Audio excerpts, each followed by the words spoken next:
Sasa ndugu yangu, kwa hili dili tulilopiga, wewe hizi pesa na mpango wa kutufanyia nini?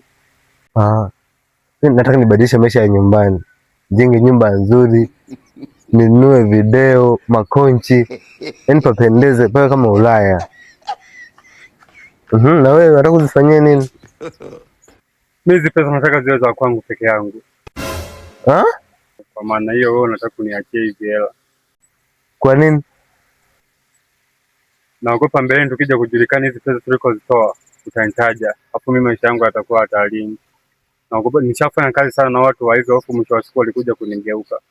Kwa maana hiyo ndio tumeshapiga, ili pesa nataka uniachie. Utanisamehe kwa hilo ndugu yangu.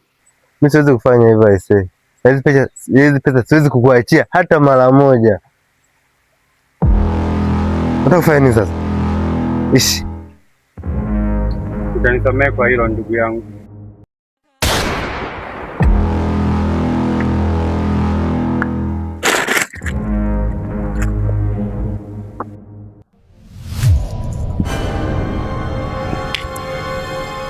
Da!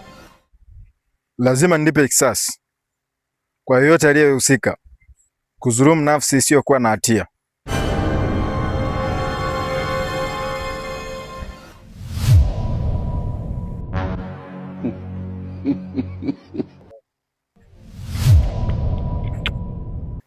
Wewe, kwa nini umemuua mwenzako asiyekuwa na hatia? Hakuwa na hatia, alikwambia nani hakuwa na hatia? Mimi naogopa tukishajulikana atanitaja. Mimi nishafanya kazi na watu kama hao, waishawahi kunichoma watu wengi. Wewe nani kwanza uliyenivalia kanzu wakati leo sio Ijumaa? Una tamaa za hela. Kwa nini msingegawana wote? Ndio maana nimekwambia naogopa asije akanitaja. Unataka kufanya nini?